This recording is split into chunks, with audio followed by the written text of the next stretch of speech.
All right, hey, hockey world. It is August 18th, Monday, 2014. I'm Michael Agello.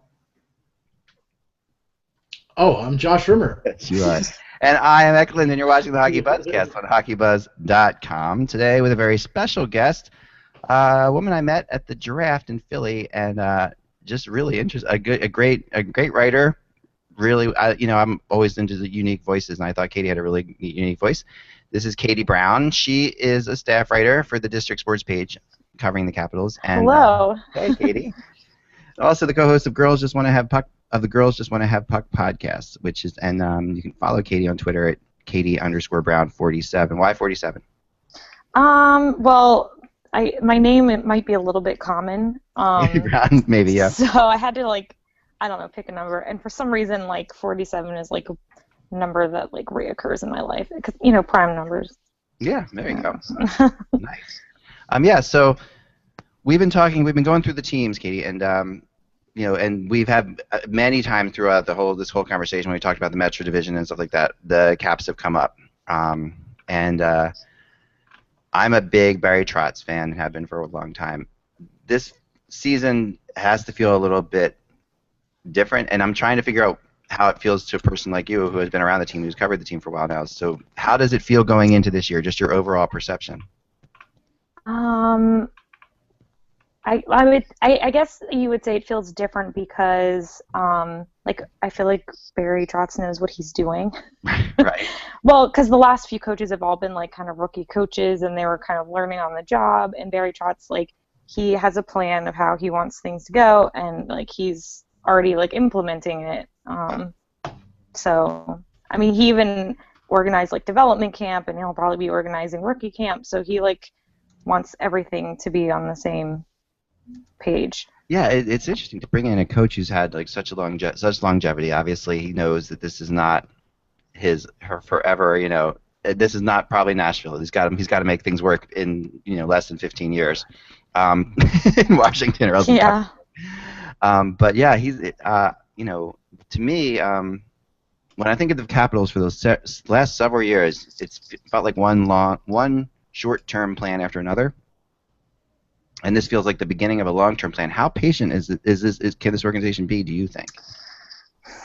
I think that they really I know Ted Leon says I think he really trusts Barry Trotz's expertise. Yeah. And I think that was kind of a major point in bringing him in too, because he probably came in with saying, you know what, if I coach this team, this is exactly what I'm going to do, and this is where I want to go. And Ted was probably all right, right. You know what you're doing. So, and he is a very trustworthy person. He just instant there's something about him that you just instills trust. I'm not really sure what it is. I agree. I've seen him many times in Nashville. I was down in Nashville when they were trying to rally the team, and when Jimbo Silly was trying to buy them, and Blackberry was coming in, and you would see him just walking around in the halls, and he's just very normal, very down to earth, very nice to me personally, which was always wonderful. Mike, you had a question? Katie, the biggest news of the offseason regarding the Caps was the signing of Matt Niskanen and Brooks Orpik to lengthy and rather expensive deals. Yes. We know that Barry Trotz and his teams in Nashville have always been defensively strong. Mm-hmm. And if you looked at the defense of the Caps prior to those additions, you had Alsner and Carlson and Mike Green, and it looked to be a fairly strong unit. What do you think that the two additions bring to the Caps, and how do you think they'll improve with those additions this year? Well, the big thing I see, and a big reason they brought in Brooks Orpik was he's apparently a big locker room guy. He's just very disciplined, very dedicated, and he's a veteran player, so he'll be able to kind of help out the younger players. And they haven't really had someone in the locker room for several years, probably since Mike Knuble retired. And that's been kind of a veteran presence for, even the players that have been in the league for a few years. And then, Matt Niskanen is, he had a career year last year, so I think he'll bring more of the same as far as power play. And so. Do you think that the addition of Niskanen, and now Green has got 1 year left in his contract. He's a UFA. There's been some speculation during the summer that he might be traded, and I know that the organization came out and said that they really weren't going to move him. I mean, at this point, do you think as we get closer into the season and closer to the trade deadline that Mike Green will be a member of the Washington Capitals? I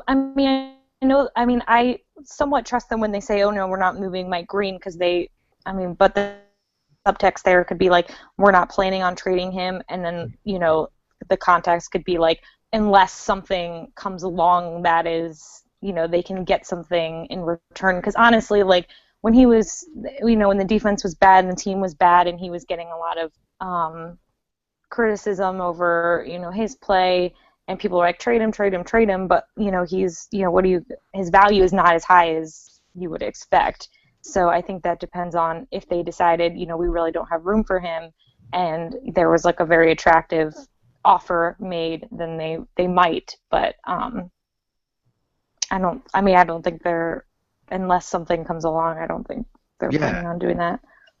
Kind of interesting. When I was reading your article you wrote back in July, I was checking out this whole the fact that when you got McClellan had basically said that Orpik was the priority, not Niskanen. Yes. And that was kind of fascinating because Niskanen was everybody's guy, right? He was. Yeah. And the fact that they prioritized Orpik, I think, stands to reason with a lot of what you're saying. It makes sense that they really felt like they needed that leadership even more than they needed Niskanen. Yeah, and I see that a little bit, but then I'm also like, you're paying a guy a lot of money for like an intangible thing. So I don't know. Like, I'm not a hockey player, so I can't really attest to the value of leadership in the locker room or how much that actually is a factor. Yeah, for a winning team. So I'm sure it does play in, but I don't know if it plays as big as a part as being around Brooks Orpik when the Caps went on 2 of their runs, and during that thing, it meant a lot, and I could see it. I could see what he brought to that team definitely, and Niskanen obviously looks up to him as well. So you have like 2 players there from the same organization, and plundering the Penguins defense never hurts either. So the fact that the Caps got a chance to do that as well. It was kind of funny that people are like, "Oh man, we have to cheer for these guys." Yeah, that's like a big unseen thing. Josh? Yeah, Katie, I want to ask you about Evgeny Kuznetsov. A lot of people have him projected to be a top-scoring winger this year, playing with Ovechkin and Backstrom. There's a couple of the Hockey News, I think, had him at 50 points, and Dauber has him around 50 points as well. Do you think Kuznetsov can take that big step this year? Is he going to be able to handle the pressure? I think. He did he played the last 8 games of the season or something like that, and he was very composed. He had a certain poise. I think it depends on where they play him, because I'm not sure if they want to turn him into a center or keep him as a winger. So I think that depends on it too. I don't know that he'll be playing with Ovechkin. If he's a center, I can't see him centering Ovechkin. That's Backstrom's job. Yeah. But there was a lot of, I was kind of skeptical as to his character, because he did take so long he kind of jerked everyone around deciding to come here. But that was probably good for him, because if you look at guys that are 18, 19 years old and they come here and then they're suddenly making millions of dollars and everyone's making a big deal out of them from a young age, they have a little bit of an attitude. And so he's over there, and obviously he's adored over there, but it's different right. than being here. And so he's kind of grown up a little bit, and now he seemed very focused and composed and professional. Everything I've heard about the kid is that he's way more mature than people expect. I was definitely impressed by him. That seems to be, and it's amazing. There are more and more mature Russians, I think. Then in the last few years, I've noticed at least 2. Now another thing I had a question about was, now obviously they go out and they get defensemen. They bring in, they also, Trotz brings his goalie coach with him from Nashville. Trotz has always built teams around defense first, and these aren't subtle things that they did. So what was the goalie coach? What are your impressions of that move? I heard nothing but good things about Mitch Korn. Like, everyone raves about him, and I don't think they've had someone there like that since they had like Artur Zerbe there and Dave Pryor. So I mean he's coached some Vezina winners, so maybe he can coax that out of Holtby. Is Holtby the guy? Do you think Holtby can take them? Oh yeah. Yeah. And honestly, like, he had a rough time, and a lot of it was because the defense was so bad that, there's only so much that this guy can do. And then he was also being tweaked. I know, like, Adam Oates. I'm not sure if this was like Ole's doing or if it was Adam Oates, like, kind of sticking his fingers in somebody else's pie, right? With, like trying to change their styles a little bit. Right. And so they were kind of being asked to do things that were just not natural. And he's kind of he's not a head case, but he's very cerebral, and so I know that kind of messed with him a little bit. So I think you have your solid, your blue line is solid, and then you have your coach, a coach like Mitch Korn, right, behind you. Then I mean, everybody out of Nashville. I mean, if you think about the Nashville goalies, besides Rene, Lindback was great in Nashville. Mm-hmm. And even going back to even like Chris Mason, who was really, they've had obviously great coaching in the goaltending end. So I like that move a lot, and it shows. It's rare that you see goalie coaches move. So it's definitely, to me, that when he makes a statement like, as he's adjusted to this team and it's one of the first moves they make, that tells you that there's something big to them. Yeah, well, and he's kind of spoken a little bit about like his relationship with Barry Trotz, that they worked very closely together for a long time. So like of course he would come. Right. Mike?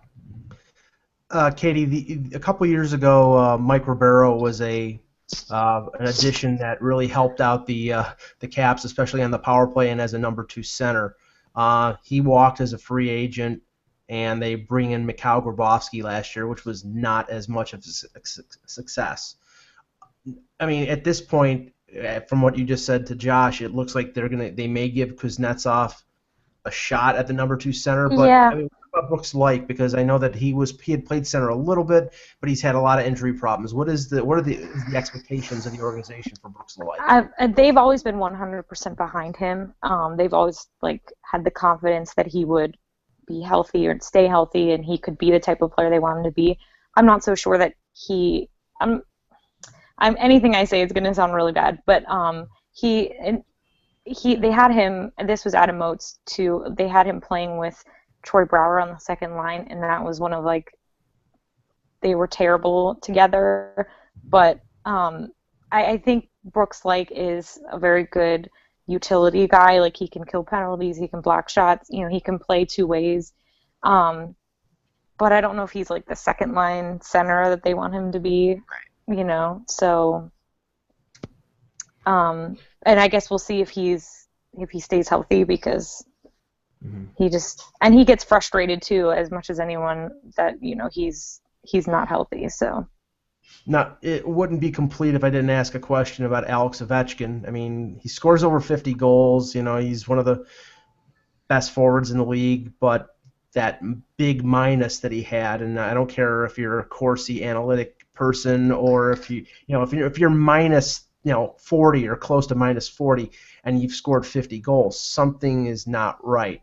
How has the organization addressed this? What are their expectations for Alex? Because I don't think he can score any more goals than he did last year. Yeah, I mean, he carried the team. That's the only reason they got somewhat close to the playoffs. Right. I think part of that is, I don't want to get too analytical here, but from what I understand, he's not. We know Alex Ovechkin's not a two-way player. That's just that's how he plays. But part of the plus-minus also was played into by his line mates and their shooting percentages, which were very, very, very low. And so that also, I mean, it did have a lot to do with what he was doing, but it did what other people were doing did contribute to that. And I don't know if they've if that's something they've spoken about. Obviously, he's probably read things in the that have been written about it, and I think he did a Russian interview. I actually didn't get a chance to read it, where he did kind of talk about the plus minus, and he kind of like acknowledged that it had to be better. So, but at this point, I don't know what else you expect from the guy other than getting him better line mates than Marcus Johansson. Right, well, that's the case, right? I agree, and it's been a weird summer for Alexander Ovechkin too. Obviously, his breakup with his engagement. Yeah. And then that's got to be tough. And then just some minor traffic accident we talked about the other day in Russia. Yeah. You just wonder. If I was him right now, I'd kind of want to get to training camp. I would just want to start playing. I've actually I don't know if I've never noticed this before, because he wasn't on Instagram or tweeting or whatever, but he's posted. I think he's actually training a lot. Yeah. And a lot of people expected him to kind of revert. Because they thought, okay, he's engaged, he's going to be settling down, he's not going to be doing this or that.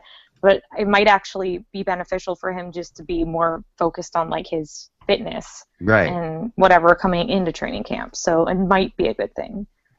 Yeah, and that's what I really want to see. I mean, when Ovi's at his best for me is when he's actually playing really good defense. And it's weird to say that, because you have this whole perception that he's not a two-way player, and he's not a two-way player. But I've also seen him get back to cover guys with vigor, that you wouldn't see. I've seen instances when he does that. He's blocked a few shots. Yeah, but his hustle, I've seen a few more than one time, like a 2-on-1 where he's caught up to somebody, or 3-on-2. He's got incredible speed, obviously. He can fly. Yeah, it's just a matter of him. I don't know if you can teach him to think that his job is to, get back when you need to get back. Right. Maybe he doesn't feel that way. Job. I mean, obviously. No, it's not. And the defense, is bad. Yeah, he shouldn't be. I mean, you want him to score goals, and his plus minus is going to be affected by mere ice time. That's the reality of it. He's playing that much ice time. His plus minus is going to be affected, and he's also playing on power play. Well, and the plus minus only is even strength. So. Correct. He scored probably. How many goals did he score on the power play? Half of his goals were on the power play. Half of them. Yeah. So, it's not like he's scoring 50 even strength goals. He might be a minus 20. Exactly. If he was doing that. No, that's the truth. And, so it is a little bit unfair. It's such an anomaly because of the differences. It went down so far from him being a really good plus-minus player a few years ago. But still, I think, it's a hard thing. Backstrom, on the other hand, I don't think he took enough of the blame for what happened last year, in my mind. I've always said that Nick Backstrom is the best player on the team. He's the most skilled player. Yeah, I don't know. I'm not sure if he was 100% healthy. Right. But I don't think that the way that these guys were being used, or where they were being deployed, was necessarily the best for any of them. Mm-hmm. So, and they were, being shuffled around, Ovechkin's playing with Jay Beagle, and that's what are you doing, So, I mean, and maybe, I don't really know much about his personality. He's kind of a reserved European guy. Maybe it was they just had kind of were oh, we're over it with this guy. Yeah. Adam Oates or whatever, and the Olympics were a distraction last year for the Caps. Yeah, that was a big thing for him too. Yeah. Major players with Backstrom. Backstrom's Olympic pressure was as huge, intense as Ovechkin's. And then he had that whole thing with the drug test. Right, which is with so the cold, an allergy medicine. Yeah, like a Sudafed or something, just ridiculous. Yeah, it was a Zyrtec. Zyrtec, yeah. Silly. Which he's been taking for years. So. Yeah, it's the word. And I thought the NHL handled that pretty well. They just said they basically said this is ridiculous without saying this is ridiculous. Yeah. Yeah. And I don't know why Sidney Crosby's face is behind. Yeah, I keep seeing him he's frozen, smiling. I had an Ovechkin documentary playing back and it froze on Sidney Crosby, so that might be a sign. Josh, what do you have? Anything? Well, the Capitals. Do you think they're going to make the playoffs this year, Katie? Well, I need to think about the division. Yeah, well, I need to I haven't really studied the division. I know a lot of teams have improved in the East. I think the Islanders got a lot better. I think they could. I think they could get close. I'm just interested to see if they do end up moving anyone, if they do end up adding anyone, and like what Barry Trotz is able to kind of coax out of these guys, and how that's going to work. Because I think he's kind of seen as more of a defensive coach, but I think he's very good at working with the players that he has, and well, that's the thing with him for sure. I agree with you. Yeah, he like works with what he's got, and like whereas like you look at guys like Hunter and Oates were kind of mostly Oates were just kind of like, this is how I want things to be. So even if they're not working, I'm still gonna try to make that happen instead of saying, oh hey, let's not play Jay Beagle with Alex Ovechkin because Jay Beagle is a fourth line player. Like, I don't know. So yeah, I mean, it'll be interesting to see. And he has a plan, so his plan's probably to make the playoffs. I can't see anything less being expected of the whole team and of him. So at this point, so I think like it's playoffs or bust for them. You think so? Yeah, I was wondering that. I was wondering I think what Barry Trotz will do really well based on he has had superstars. He's had Correa, he has said Forsberg. He had, there have been superstars in Nashville, not, Ovechkin superstars, but superstars.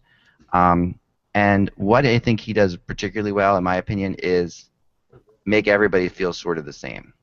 And sort of take the pressure off of Ovechkin to a degree. Now, my question is, like, does Ovechkin like that? Is that something that he would be into? Like, or is he gonna? Does he want to? Maybe.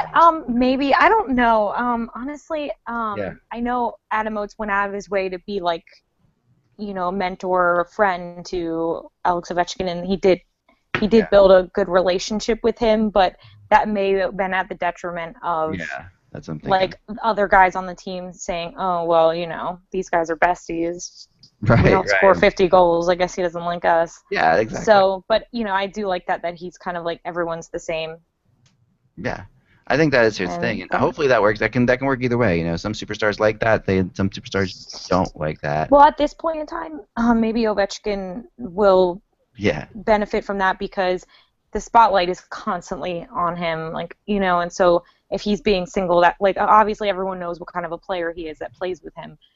So they don't really need that pointed out every time you're in the same room with him. Right. So, and maybe he doesn't want that pointed out every time he's, in the locker room. So, or at least by the coach. I'm really curious. It's gonna be fun to watch that one. I think it's gonna how that develops, and I think the fact that Barry Trotz probably has more than 1 year at least to get the team going. Yeah. No, I think act locked up here for a second. You got one more question. Sure. There's some expectations with Kuznetsov coming over from the KHL, but guys like Tom Wilson, they had a few young players who, made a little bit of an impression last year. Are there any players in the pipeline for the Caps that there's a reasonable expectation that they're going to have an impact upcoming season? I know they really like Burakovsky, but I can't see him like making the team out of training camp just because I think that they think he needs at least another season. Like I think he's going to play in Hershey. I think they think he just needs another season there, and then before they move him up. But I can't. But I mean, it wouldn't be so far fetched to think that if they had some injuries, that he would, get a call from them. So, and then they have some good young defensemen. Connor Carrick.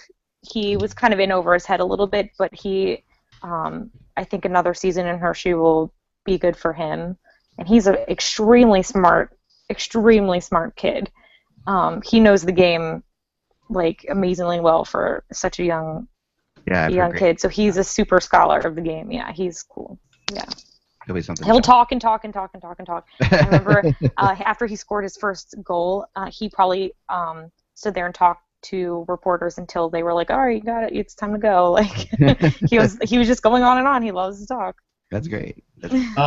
Katie, I want to ask you about the goaltending. Mm-hmm. Holtby, is he going to be the answer, or do you think the Caps still need to go out and bring another guy in to help him out, or maybe be the starter in Washington? Is Holtby the guy? Yeah, I mean they signed Justin Peters on a trade deadline, or not trade deadline, but free agency, and I think that's good because I know they want. I think they expect the expectation is that they'll get kind of like a reliable backup for Holtby, somebody that's a veteran presence, while Grubauer, who is in Hershey, he'll get another season down there, and then another year or so he'll be ready to come up and back up Holtby. But I don't know if he'll necessarily challenge Holtby. He might challenge him for the job because he kind of exceeded expectations for when he was called up for a time when there was like the goalie trio. It was kind of yeah, that's always the situation. Nothing like a goalie trio. Yeah, I think that was really bad for just about everybody. That's a tough thing to bring into practice. There's only 2 nets and there's 3 goalies, and there's nothing worse than being a goalie just standing at the blue line while 2 goalies practice. Yeah, well, that's kind of like what Bruce Boudreau did in the playoffs. He was just like... Right. That's crazy. It's like a revolving door. It is, and it has been, and obviously the history of the team and goaltending has been strange. But I'm a believer in Holtby as well. I'm glad you do, because I really, the first time I saw the kid play, I was impressed. Yeah. I mean, and I think they've kind of groomed him for this for a long time, and I'm not sure that the franchise. I'd have to probably do a little more research, but I'm not sure that the goalie has been given that kind of a chance to mature and be like a franchise goalie, because maybe they would be hastily traded or something like that. Yeah. So I mean, I think that it's a good thing. Like, he's struggling. He's got some growing pains. This is a new season. I think he'll be the guy for at least a few years. We'd like to see that. So we'll see. That would bring a lot of stability to the team and bring a lot of stability. And that's what Trotz likes. Trotz likes to have a guy, that the guy. He'll play back up quite a bit too. He's very good with that, but he'll definitely likes to be. Well, this is good. I really appreciate Katie. It was great having you on, and love to have you back sometime. Yeah, for sure. Awesome. So, guys, that's it for today. We'll be back tomorrow. Not sure what we're doing yet, so we're just going to leave it there. I just saw Ovechkin back there. Yeah, so Ovechkin's finally in the background, I know. Instead of Sidney Crosby. I know this is my documentary. Here's Alex. What documentary is this? I don't know. Is this Grade 8? Is this the Grade 8 one? I think it might be. It was on YouTube, and it was like 45 minutes long, so I thought I would put it on here. But yeah, so there you have it. All right, guys, remember, without the buzz, it's just hockey. Talk to you soon.